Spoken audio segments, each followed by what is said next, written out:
Is there a true self?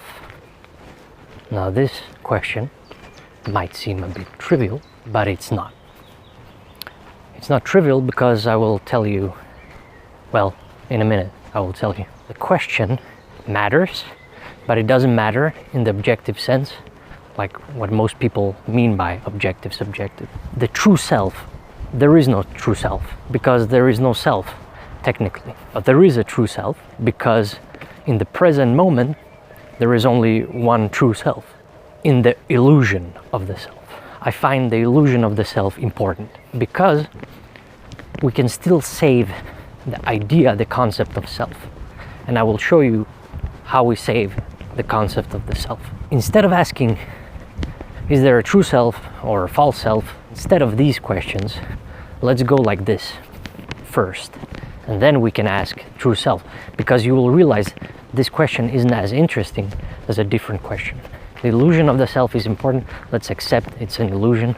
If it's important, then it means that I have a self in the now, all right, in the present moment. And so the question can be, is it true? Now, it's not interesting because yes, it's true, and the most true one is the current moment one, in this present moment. This is my true self. But the more interesting question is, how do I go from old self to new self? And a statement of this from the principle of change is the self, like everything else, changes all the time. So it constantly goes from old self to new self every single day, every single second, every Planck second. And so the more interesting question is, do I move with a direction with this self, or does it just become circular? And when you're stuck in life, I see this as circular. But the fantastic thing about humans is that we can put our will into things, and if you have a great will, you will put things into a direction. So you see, that is how purpose comes about. So not just meaning, but this is exactly where purpose comes in. When you give your new self a direction. And I'm saying new self, but it's always a new self, and the old one always gets removed every single second. And this will to change is an innate thing. Some people have it and some people don't. It's simple as that. Some people have a will to become great, and those people are ambitious in life, and there are those who aren't. Simple as that. You can't change every single person in life. I don't even want to change everyone, because if everyone was great, then greatness and the few and the masses and all those definitions and distinctions would be meaningless. There wouldn't be something like that. Perhaps it would be a perfect world. I don't believe in perfection, because perfection is death. So while we're alive, there is no perfection. You gotta put things in motion, and motion is life. So with this direction, you put purpose into things. That is the beauty of life. When you're changing, beauty comes in as well, because the well-developed character of people that have character, they are the most beautiful. The whole thing might seem like a contradiction, but it is not on the human level, because, you know, contradictions is part of the human level, the human layer. So you see, this is a meta layer. There are many layers in life, like I said in the last video, and it always goes on and on like this. There are layers within these layers. You could see it as dimensions if you want to, but it immediately invokes physics for me. It's just a concept of layers. It's not literally layers, it's a metaphorical thing here. Usually when I speak here, I usually speak in metaphors actually. The metaphor is important. We're story-based creatures. We are goal-oriented. You gotta have a goal and thus a direction. So you see, this is connected with what I said previously. Everything is connected.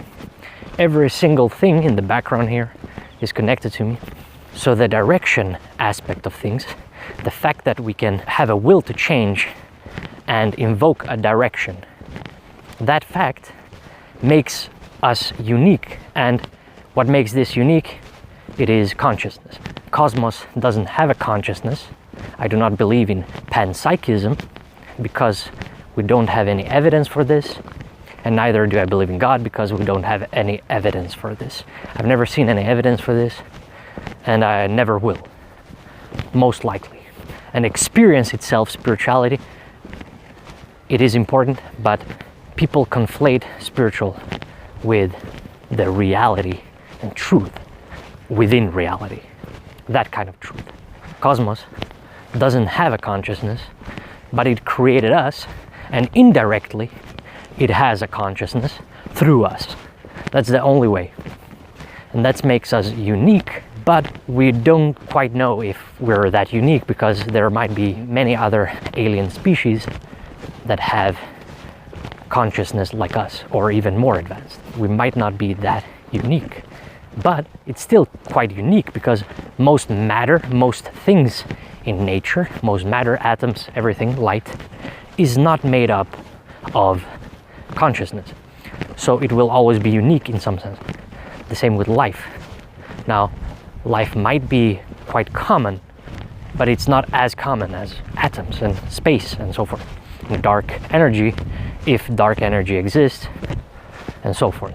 Is this important for us on the human level? The illusion of the self is important, so that's why it's important that we save the concept. And we save it the way I just did. We have a direction, we can put things into action, we have a will to change, and that is how we save the self. And the concept of old self to new self, and constantly changing from old self to new self on the human level, that is how we save the self. And that is the true self. So the true self in this question, in this matter, is the current moment true self, and constantly going from old self to new self. That self is in itself the true self. That is the true self. The false self will be the past one and the future one because they aren't still real and in reality, even though it's an illusion from cosmos perspective. But like I always say, we're not cosmos, we are humans. We're not cosmos, and there are things that make us unique. Like I said, consciousness. Otherwise, we wouldn't see this evidence of things we've created. You can even see it in the background. In other words, civilization. So those are my thoughts today about the true self, and it's important to everything in some sense because this is the prerequisite for realizing health and subjective experience as the most important thing in life, the meaning of life. So there you have it.